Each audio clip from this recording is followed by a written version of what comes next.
have no heart, you have no feelings, no emotions, you don't care about anything or anyone around you. It's literally,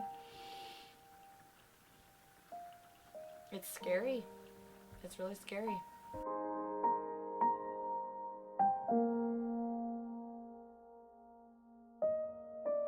It actually began after my very first serious job working at BioLife.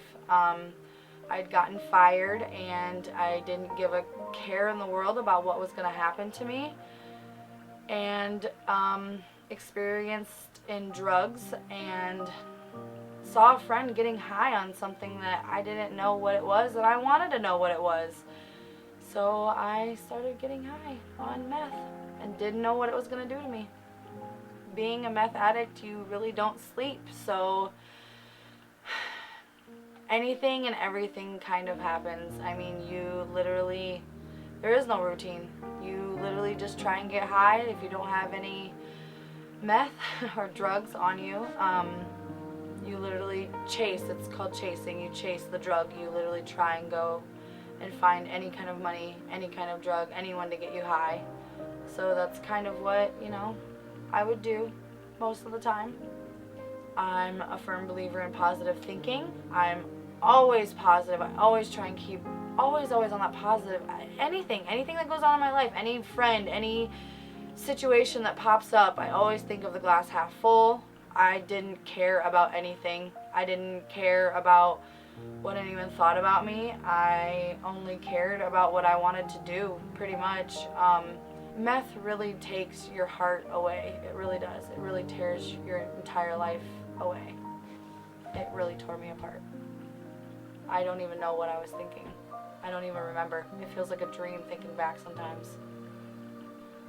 There were some pretty scary times, Obviously it's illegal, so dealing with police is pretty scary when you are leaving a dealer's house and the cops pull you over because they're watching you and they're searching your entire car and you're high out of your mind and they're sitting there questioning you and you're thinking you're busted and you really, I don't know, it's a scary time when you're about to get, your life is about to end because the choices you chose, but really, really, really destroys who you are. You become a completely different person. I even had a close family friend who would take me in all the time. She would help me a lot. She would feed me and she would give me a place to stay. She was pretty important in my life. But I also, at the same time, I didn't treat her with the same respect. I used her. Pretty much nobody was important in my life. I didn't even talk to my dad for a whole year, which was really sad, and it's scary. It's sad to think about that, but nothing or anyone is important in your life when you're on that drug at all.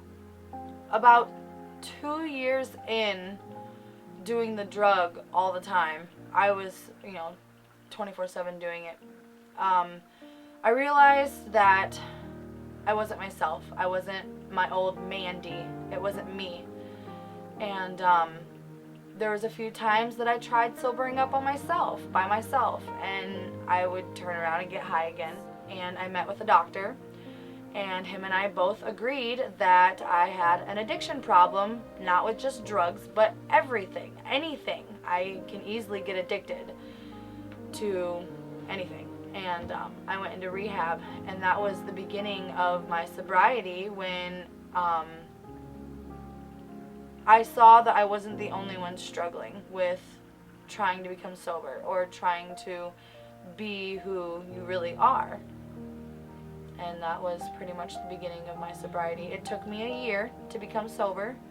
It was a very hard year, but it happened. So I preferred to smoke the meth. I chose never to use the needle only because I think it was because I worked in the medical field before I ever did drugs, so I feel like that I don't know, it didn't feel right to me. I think that is completely gross and disgusting. It's not.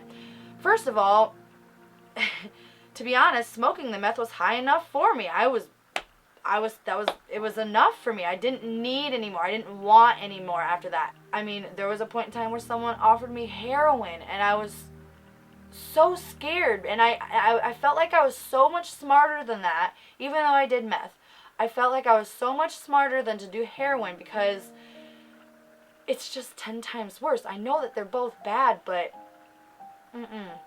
I knew that if I got sucked into that one, that it would be done for me. I'd be done. Nope, couldn't do that. I don't know how long it was that I realized that I was addicted, and I know this sounds really weird, but I actually kept a diary. I called it the dope diary. And I felt like I was completely honest with myself, because I knew that I was addicted to meth. I knew that I loved it. I wanted to smoke it, and I wanted to be high all the time. And I literally wrote down on a piece of paper, I will never stop doing meth. I love this stuff so much. It's amazing. All this stuff. I don't know what was wrong with me. If I find that piece of paper, I could tell you the date, but it was probably at least a good year and a half when I realized that I was, addicted to it, and I loved it. And I know that sounds very bad, but it's the truth. That's what happened.